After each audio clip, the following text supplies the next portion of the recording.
Hey everyone, so I wanted to do this video because there is a lot of misinformation and conflicting and confusing information about the law of attraction. Now, if you know me personally, you know that I have been studying the law of attraction for years now. I'm always preaching about law of attraction and manifesting.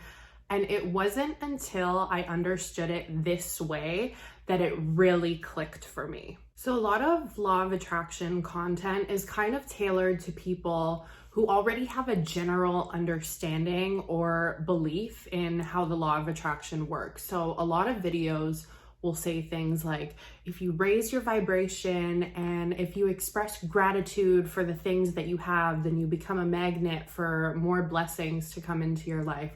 And that's all true.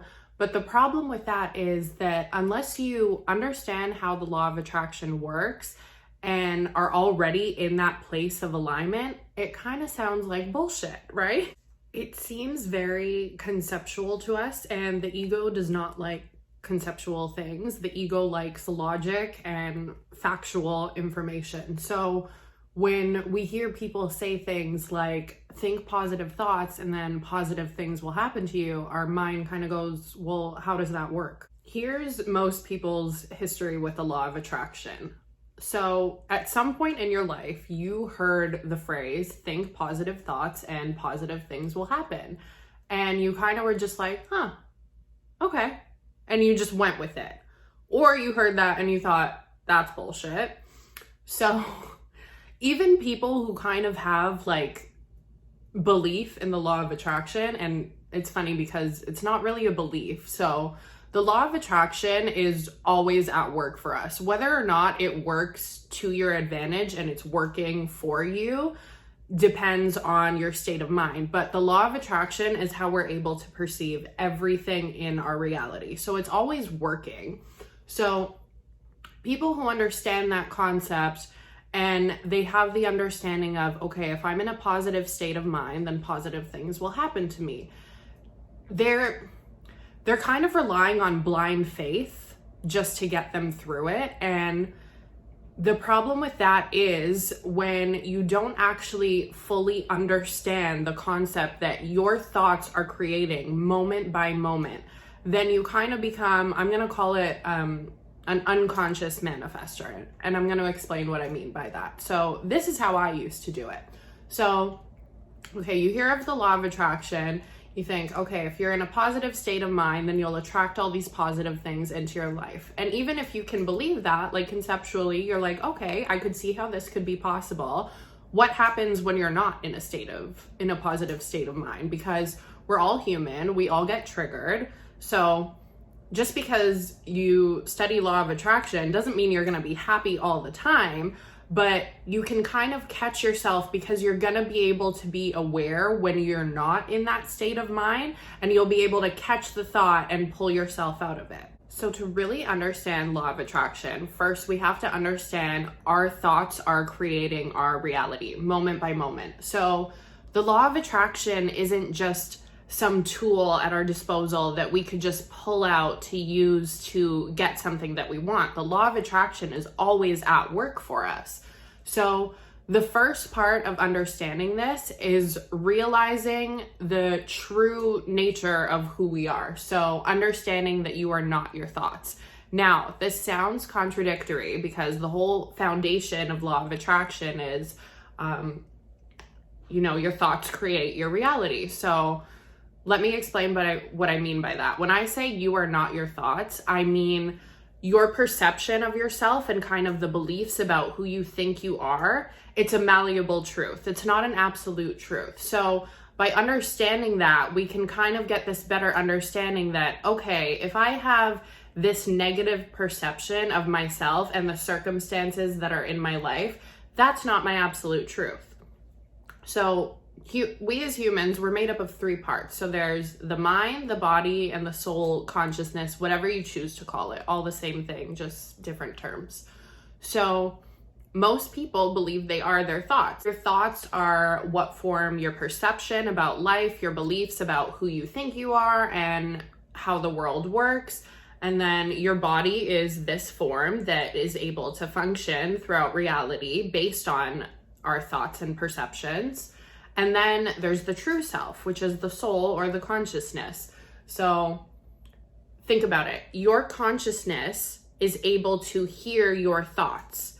So if you believe that your thoughts are coming from you, then who is the one listening to them?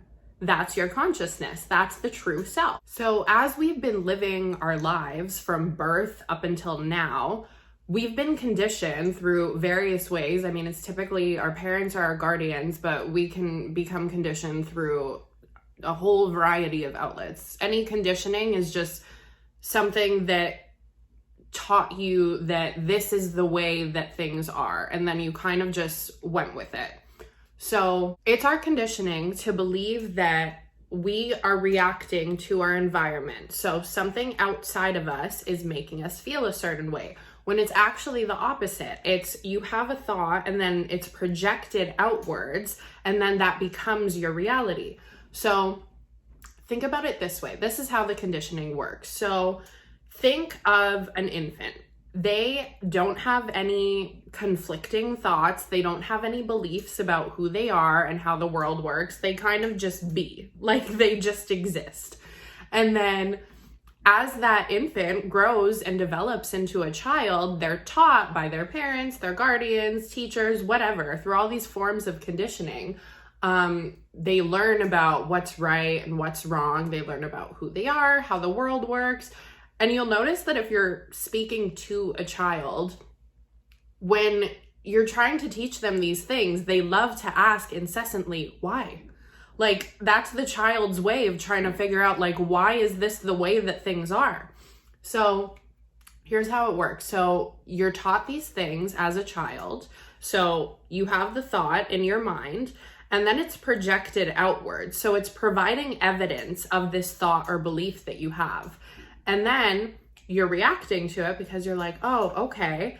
And then you kind of just, it builds momentum. So you keep using this past evidence that you created to keep projecting based on your assumptions of how you think events are going to unfold. So then you keep using this evidence as validation to say, okay, yes, this is how things work. So if we can understand that our thoughts aren't really our thoughts and they were assigned to us through this conditioning, it helps us realize that when we're having a negative thought, you don't need to be thinking this right now. It's not an absolute truth. A programmed mind can be reprogrammed.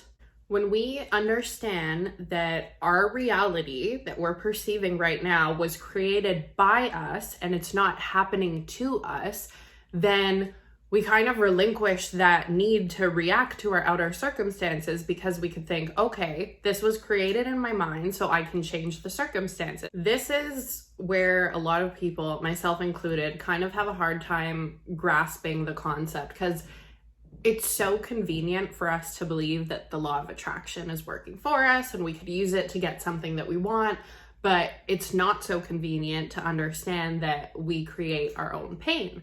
So the ego loves to blame and find reasons outside of us for why we're feeling the way that we're feeling. It's the way that we've been conditioned. Now, the contrast here isn't that we're blaming ourselves for the things that we've been through, because we can't blame ourselves for something that we weren't consciously aware of that was even happening.